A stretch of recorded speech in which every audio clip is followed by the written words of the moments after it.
लेकिन 2024 में हम फतेह का झंडा लहराएंगे और मोदी जी की जो झोला लेके आए थे ना, इस बार जनता इनकी झोला भी छीनने का काम करेगी और 2024 में इनकी झोला भी छीनने का ये जनता काम करेगी, क्योंकि जनता को अगर सबसे ज़्यादा गुमराह किसी पार्टी ने किया है तो बीजेपी सरकार ने किया है।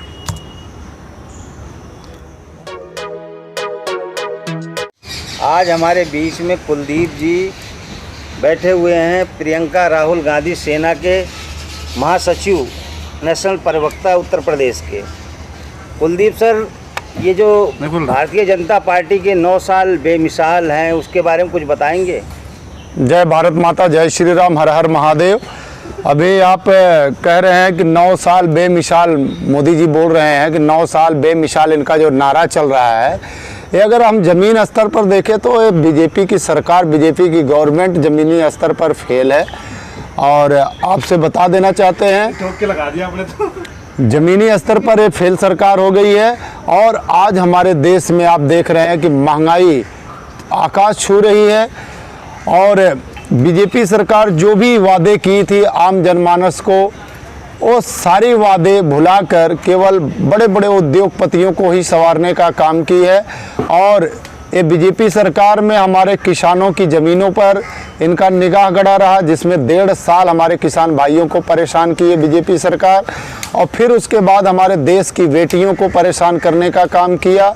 और आज हमारे सैनिक जो बॉर्डरों पे रक्षा करते हैं, पूर्व सैनिक, दिल्ली की जंतर मंतर की धरती पर 123 दिन हो गया है बैठी है और हमारे देश के माननीय प्रधानमंत्री मोदी जी बोलते हैं कि हम चौकीदार हैं। कहाँ चौकीदारी आप करते हैं? क्या अमेरिका की चौकीदारी करते हैं, अडानी अंबानी की चौकीदारी करते हैं? जो हमारे देश की बॉर्डरों की चौकीदारी कर रहे हैं, उन देश के हमारे फौजी भाइयों का आप 5 मिनट का समय नहीं दिए। और हमारे किसान जो अन्नदाता हैं, लोगों तक रोटियां पहुंचाने का काम करते हैं, आप उनको कभी 5 मिनट का समय नहीं दिए।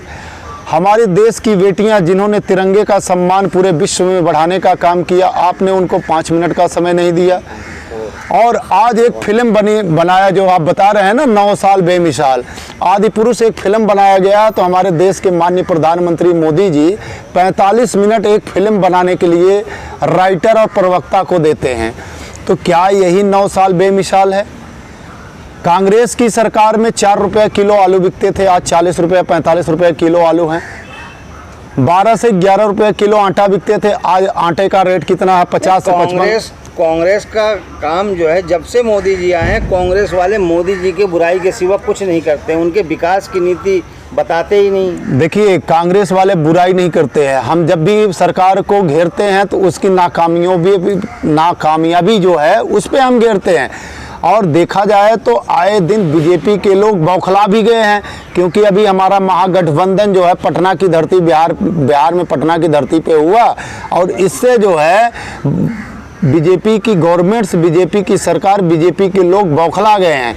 उन फोटो शूट कराने गए थे बिहार में। फोटो शूट नहीं कराने गए थे, झुंड बना लिया एक आदमी से लड़ने के लिए। ताकतवर हैं, जब भी तो एक साथ सभी इकट्ठा हो रहे हो, 28-29 दल। हम आपको है ना, कुछ ताकत मानते हो आप लोग। जिस मानसिकता, जिस विचारधारा से हमारे देश पे 200 साल अंग्रेजों ने राज किया, आज वही विचारधारा कहीं ना कहीं हमारे देश के प्रधानमंत्री मोदी जी लाना चाहते हैं। और आप देख लीजिए, 30 से 36 पार्टियां जो है एक जगह एक मंच साझा करती हैं और इस बीजेपी सरकार की हिटलर शाही ख़त्म करने के लिए। क्योंकि आप देख रहे हैं कि हर कोई परेशान है। प्रधानमंत्री मोदी बोले कि भाई हम हर खाते में 15 लाख रुपया देंगे, हर साल 2 करोड़ लोगों को रोजगार देने का काम करेंगे। और आज हमारे देश में भी एक भर्ती भी बीजेपी से ने निकाली, तो वो भी अग्निवीर 5 साल, वो भी हमारे युवाओं को कहीं ना कहीं गुमराह करने का काम किया। अच्छा जी, मोदी जी गए हैं विदेशों में, उनके लोग बाग, वहाँ के मंत्री और राष्ट्रपति तक उनके पैर छू रहे हैं। मोदी जी से एक वहाँ की मीडिया सांसद, वहाँ पे एक सांसद और एक मीडिया वाले ने कुछ प्रश्न क्या कर लिया कि मोदी जी के तो सांस फूलना चालू हो गया और उनका मुंह ही बंद हो गया। मोदी जी जितना कहते हैं और जितना इनकी गोदी मीडिया इनको दिखाने का काम करती है, आप देखिए 2 गोदी मीडिया, एक पंजाब से एक उत्तर प्रदेश से बंद हो गए। अभी ऐसे सारी गोदी मीडियाओं का पतन हो जाएगा, क्योंकि जो धरातल पर सच्चाई नहीं दिखाएंगे उनको ये जनता खुद बहिष्कार करेगी। और 2024 में आपको देखिए, पटना में पूर्व मुख्यमंत्री लालू यादव जी ने इशारा कर दिया है 2024 में माननीय राहुल गांधी जी के सर पे सेहरा बनने जा रहा है और 2024 के प्रधानमंत्री के रूप में वो इस भारत की कार्यभार को संभालेंगे और जमीनी स्तर की जितनी भी प्रॉब्लम्स है उसको दूर करने का काम माननीय प्रधानमंत्री राहुल जी करेंगे। विदेशों में डंका बज रहा है और मोदी जी की वजह से, मोदी जी है तो मुमकिन है। पत्रकार महोदय, आपने बहुत अच्छा प्रश्न किया। आप बोल रहे हैं कि विदेशों में डंका बज रहा है। आज हमारे देश के माननीय प्रधानमंत्री मोदी जी विदेश में कब गए? जब हमारे देश में, हमारे भारत में प्राकृतिक आपदा आई। और आज हमारे देश के प्रधानमंत्री कब गए? जब आज मणिपुर में खुद बीजेपी सांसद, पार्षद और वहाँ की आम जनमानस के साथ नरसंहार हो रहा है, उस समय प्रधानमंत्री मोदी अमेरिका का दौरा कर रहे हैं। ये हमारे देश का दुर्भाग्य है। जो प्रधानमंत्री मोदी बोलते थे कि मैं तो चौकीदार हूँ, आज उनकी चौकीदारी कहाँ गई? उसके लिए अमित शाह जी हैं, उन्हें सब सेटअप कर दिया है, बेफिक्र रहिए, अब वहाँ शांति हो जाएगी। हमने आपको पहले ही पत्रकार महोदय बताया कि एक फिल्म बनाने के लिए माननीय प्रधानमंत्री मोदी जी 45 मिनट देते हैं। तो अमित शाह की अभी आपने बात किया, तो अमित शाह तो गए थे, लेकिन टाइम कितना दिए? 4 मिनट। 4 मिनट का टाइम दिए, लेकिन क्या 4 मिनट के टाइम पे अभी मणिपुर का हालात गंभीर सही है? नहीं। वहाँ के लोग त्राही त्राही कर रहे हैं। और मैं तो दिल्ली जंतर मंतर पर भी आया और मुझे ये भी पता लगा कि वो बोल रहे हैं कि मुझे वहाँ मरने से अच्छा दिल्ली में ही जंतर मंतर पे मुझे मार दिया जाए।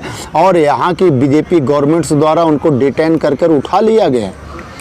जी ये सब फेक दिखाया जा रहा है, ये जंतर मंतर से वहाँ जो हालात है वो सुधर गया है, कोई दिक्कत नहीं।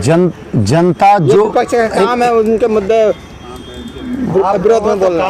मोदी जी के काम में नहीं, एक तरफ तो ये कहते हैं कि अखंड भारत हिंदू राष्ट्र, एक तरफ कहते हैं राम राज्य। राम राज्य में एक धोबिन ने लांछन लगाया था माता सीता जी के ऊपर, और प्रभु श्री राम ने राज धर्म का पालन करते हुए माता सीता का, जो कि अग्नि परीक्षा कर लिए थे, प्रभु श्री राम जी को विश्वास था कि मेरी पत्नी स्वच्छ और पतिव्रता है, लेकिन फिर भी प्रभु श्री राम जी ने त्यागने का काम कर दिया था। आज हमारे देश के माननीय प्रधानमंत्री मोदी जी एक कुर्सी के आदी हो चुके हैं और 2024 में जो बोल रहे थे ना कि मैं फ़कीर हूँ, माँ गंगा ने मुझे बुलाया है, इन्होंने अपने जुमलों से 9 साल जनता को गुमराह करने का काम किया है। अब जनता समझ चुकी है, इनके सारे भ्रम जाल तोड़कर 2024 में परिवर्तन आने वाला है। मोदी के सिवा देश में दूसरा विकल्प नहीं है। आपको समझ में नहीं आया? आपको समझ में नहीं आया पत्रकार महोदय? पटना में विपक्ष दल में बैठे हुए माननीय पूर्व मुख्यमंत्री लालू यादव जी ने इशारा कर दिया 2024 में प्रधानमंत्री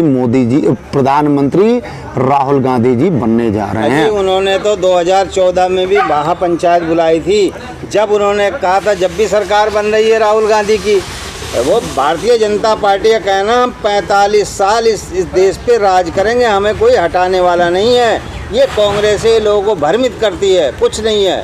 ये जो है अमृत काल चल रहा है, देश में बहुत अच्छा व्यवस्था है, आप लोग खामखा बदनाम कर रहे हैं। आप बता रहे हैं अमृत काल, देश के किसान, जवान, बेटी, युवा, यहाँ तक कि हर कोई परेशान। ऐसा कोई विभाग नहीं है जो बीजेपी गवर्नमेंट की हिटलरशाही सरकार से परेशान ना हो। और आप बता रहे हैं कि 2014 में हमें मात मिली थी, लेकिन 2024 में हम फतेह का झंडा लहराएंगे। और मोदी जी की जो झोला लेके आए थे ना, इस बार जनता इनकी झोला भी छीनने का काम करेगी। और 2024 में इनकी झोला भी छीनने का ये जनता काम करेगी, क्योंकि जनता को अगर सबसे ज़्यादा गुमराह किसी पार्टी ने किया है तो बीजेपी सरकार ने किया।